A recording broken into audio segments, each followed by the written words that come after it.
C'est maintenant le moment de la chronique où l'on va parler de bois parce que je suis avec Chanel de chez Plancher Langto. Oui, salut. Salut, ça va bien? Ça va très bien, toi? Oui, très, très bien. Écoute, t'étais surprise que ce soit pas cher, d'ailleurs.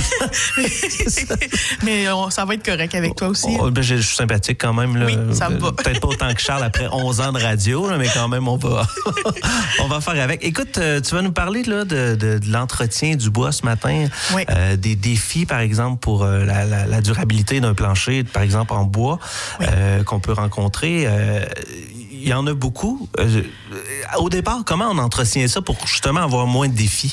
Bien, c'est sûr qu'il y a un entretien qu'on peut faire quotidienne pour les planchers de bois. Là, c'est sûr que ce matin, je vais dire plusieurs choses, puis les gens vont se dire, mon Dieu, c'est un peu intense comme type d'entretien. Mais des fois, si on peut juste changer une ou deux choses dans l'entretien général de notre plancher, au niveau de la durabilité, ou dans le temps, ça va être plus facile. C'est sûr que la première chose qu'on peut faire quand on entretient un plancher de bois franc ou un plancher de bois d'ingénierie ou un plancher de bois clic, toutes ces avenues-là, c'est déjà de passer la balayeuse. Ah oui, ça, c'est juste ça, c'est un point de départ. Déjà, c'est un point de départ. Parce que les gens, des fois, ils vont passer le balai. Je fais un petit bémol sur le balai. C'est sûr que oui, c'est une bonne idée, mais en même temps, tout dépendamment du type de balai, il y en a qui ont des fibres qui sont un petit peu plus rudes que d'autres. Alors, de façon générale, la balayeuse, c'est un meilleur choix. Par la suite, pour l'entretien quotidien du plancher de bois, on peut utiliser une vadrouille à tête plate, comme tout le monde connaît, avec une fibre, avec une housse en microfibre qu'on peut laver. Puis, c'est sûr que l'important, c'est aussi d'utiliser un produit qui est fait pour les planchers de bois franc. J'en vends, moi, chez Langto, mais aussi, ils en vendent quand même un peu partout. Je dis ça dans le sens qu'on peut plus ou moins se trouver des raisons pour ne pas en utiliser, considérant qu'ils en vendent partout, tu sais. Parce que c'est sûr que les gens, ils ont tendance à utiliser tout type de produits pour les planchers de bois en se disant ça fait l'affaire, mais souvent la problématique c'est au fil du temps, au fil des années, ils utilisent des produits qui sont souvent trop abrasifs ou juste qui sont pour un entretien de d'autres types de matériaux qui est pas le bois.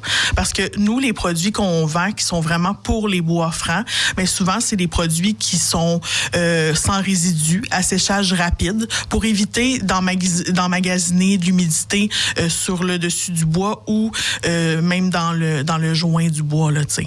Fait que ça évite en général la propagation de l'humidité dans le bois, puis ça évite aussi des problèmes à long terme, court terme, mais surtout très long terme. T'sais. OK, parce que tu dis que si on utilise, par exemple, un produit qui ne sèche pas nécessairement rapidement, il peut y avoir des accumulations d'humidité dans les craques entre le bois, comme on dit, puis ça peut après ça s'intégrer dans le bois puis faire bouger ton plancher. Oui, exactement, parce que, tu sais, des fois, là, moi, j'en rencontre en magasin qui viennent faire le choix d'un nouveau plancher. Bon, qui viennent en magasin pour changer leur plancher, puis qui me disent des choses comme moi, j'ai des espacements dans mon plancher où ça craque ou j'ai l'impression que, exemple, leur planche fait un peu la banane par l'intérieur ou tout type de problématique.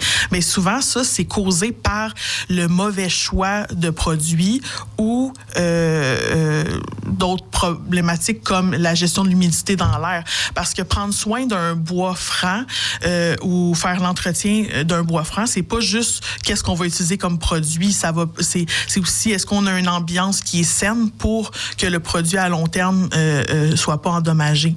Fait que c'est sûr que il peut arriver ça, l'humidité générée par les produits, mais aussi est-ce que chez nous ça fait 10 ans que c'est sec, tu sais, parce que normalement le bois pour l'entretien dans l'air ambiante, on demande entre 35% et 55% d'humidité. Tu sais. Fait que est-ce qu'on est au-dessus de ça? Souvent c'est pas ça. Je vous le dis, c'est souvent le contraire parce que les gens ont des foyers où ils ont des fenestrations maintenant qui sont comme du plancher jusqu'au plafond. Puis on se retrouve avec des 20% d'humidité dans l'air, alors que le plancher de bois, lui, son idéal, c'est 35% d'humidité.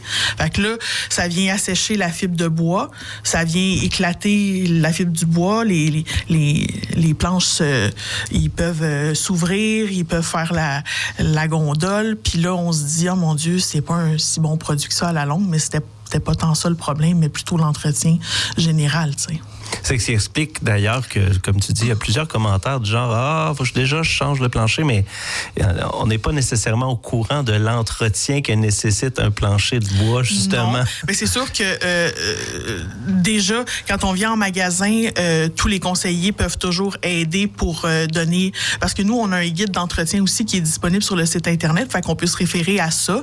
Mais aussi, les gens, tu sais, des fois, ils achètent une nouvelle maison puis ils sont pris un peu avec ce qui a déjà été installé puis la façon qui a été aussi entretenue par le passé. Mais, tu sais, même si ça fait 5-6 ans que le plancher est installé, les jeux sont pas faits. On peut toujours reprendre de bonnes habitudes là, pour l'entretien du plancher.